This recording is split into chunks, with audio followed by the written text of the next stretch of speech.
तो जैसा कि हमने पिछले पार्ट में देखा था कि रूबी उदास होकर नदी के किनारे चली जाती है, जहाँ पर उसे एक लड़का मिलता है जिसका नाम टोनी होता है। और वे रूबी को देखकर वही लड़की समझ लेता है जिसका कि वे वेट कर रहा था। जिसके बाद वे रूबी को कहीं ले जाने लगता है, जिस पर रूबी पूछती है कि तुम मुझे कहाँ ले जा रहे हो। तभी टोनी कहता है कि तुम्हें याद नहीं कि मैंने तुम्हारी आंटी से कहकर तुम्हें एक काम के लिए यहाँ पर बुलाया है। अब काम का नाम सुनकर रूबी खुश हो जाती है क्योंकि उसको उसके बदले पैसे मिलने वाले थे। इसलिए वे टोनी से कहती है कि हाँ मैं वही लड़की हूँ, लेकिन मैं भूल गई कि मेरा काम क्या था। जिस पर टोनी कहता है कि बस एक छोटा सा काम है। जिसके बाद टोनी आगे चलने लगता है। तभी रूबी टोनी के पीछे एक तलवार दिखती है, जिसे देखकर रूबी समझ जाती है कि टोनी एक मॉन्ग है। और साथ ही वे सोचती है कि मॉन्ग और डीमंस तो एक दूसरे के कट्टर दुश्मन है, और जबकि मैं एक डीमन क्यून हूँ। इसलिए रूबी कुछ ना कहकर टोनी के पीछे जाने लगती है क्योंकि रूबी की बहुत सारी पावर खत्म हो गई थी और इसलिए वे एक मॉन्ग की टेक्निक सीखना चाहती थी। उसी वक्त रूबी टोनी से कहती है कि मेरी आंटी ने काम से पहले कुछ पैसे लेने को कहा है। इसीलिए टोनी उसे 100 कॉइन देकर कहता है कि बाकी के कॉइन मैं तुम्हें काम होने के बाद दूंगा।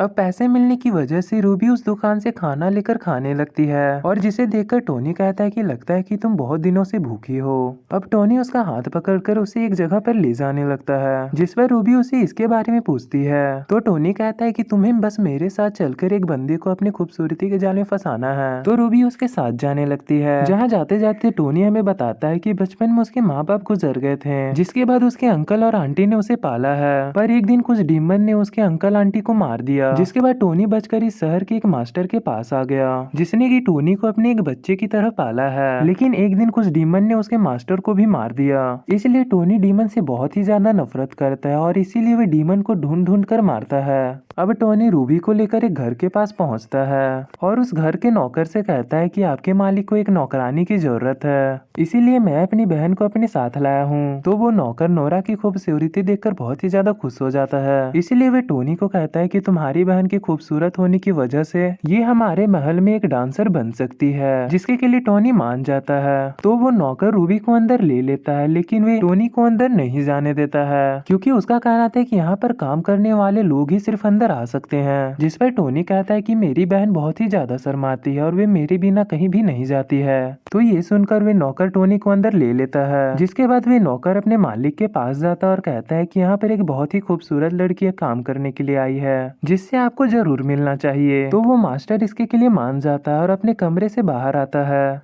जहाँ वे रूबी की बॉडी को घूरकर बहुत ही ज्यादा खुश होने लगता है। तभी रूबी अपने जादू से उस मास्टर को अपनी खूबसूरती के जाल में पूरी तरह से फंसा लेती है, जिसकी वजह से ये मास्टर कुत्ते की तरह बिहेव करने लगता है। तभी टोनी अपने मन में सोचता है कि लगता है कि मैं सही था कि ये मास्टर एक डॉग डीमन है। जिसके बाद रूबी उस मास्टर को फंसाने के लिए आंख मारती है, जिसके बाद हम देखते हैं कि वे मास्टर पूरी तरह से डॉग में बदलने लगता है और वे रूबी पर झपटने लगता है। लेकिन तभी टोनी उसे अपनी तलवार से दूर करके एक स्पिरिचुअल फॉर्म करके उसे एक केतली में कैद कर लेता है। जिसके बाद टोनी उस नौकर से कहता है कि तुम्हारा मालिक एक डॉग डीमन था, जिसे कि मैंने पकड़ लिया है, इसीलिए तुम अपने लिए कोई अच्छा सा काम ढूंढ लो। जिसके बाद टोनी रूबी की तरफ बढ़ते हुए कहता है कि तुम लोगों को अपने जाल में फंसाने में बहुत ही ज्यादा माहिर हो, जैसे कि तुम एक 9 टेल फॉक्स हो। ये सुनकर रूबी मन में सोचती है कि वे तो मैं हूँ ही। आगे टोनी रूबी को एक ड्रेस दिलाता है क्योंकि उस डॉग डीमन ने रूबी के सारे ड्रेस फाड़ दिए थे, जहाँ टोनी भी रूबी को नई ड्रेस में देखकर उसकी खूबसूरती में खो जाता है। जिसके बाद वे दोनों खाना खाने के लिए एक रेस्टोरेंट में जाते हैं और वहाँ पर टोनी काम के बाकी पैसे भी उसे दे देता है। तभी रूबी पैसे लेने से मना करते हुए कहती है कि मैं वे लड़की नहीं हूँ जिसका कि तुम इंतजार कर रहे थे। और जहाँ पर रूबी एक झूठी कहानी बनाते हुए कहती है कि मेरे फादर एक गवर्नमेंट ऑफिसर हैं और वे मेरे शादी एक अमीर लड़के से करवाना चाहते हैं, लेकिन मैं ये नहीं चाहती थी, इसीलिए मैं वहाँ से भाग गई और गलती से एक ऐसे जगह पर पहुँच गई जहाँ पर लड़कियों से गलत काम करवाए जाते थे। इसलिए मैंने उसके लिए मना कर दिया, लेकिन अब मेरे पास किसी चीज के लिए भी पैसे नहीं है, इसीलिए क्या तुम मेरी मदद करोगे? और ये कहकर रूबी रोने का नाटक करने लगती है, जिसे देखकर टोनी को थोड़ा शक तो होता है, लेकिन वे इस बात पर ध्यान ना देते हुए कि तुम मेरे साथ मेरे सफर पे चल सकती हो, जिसकी वजह से तुम पैसे भी कमा पाओगी।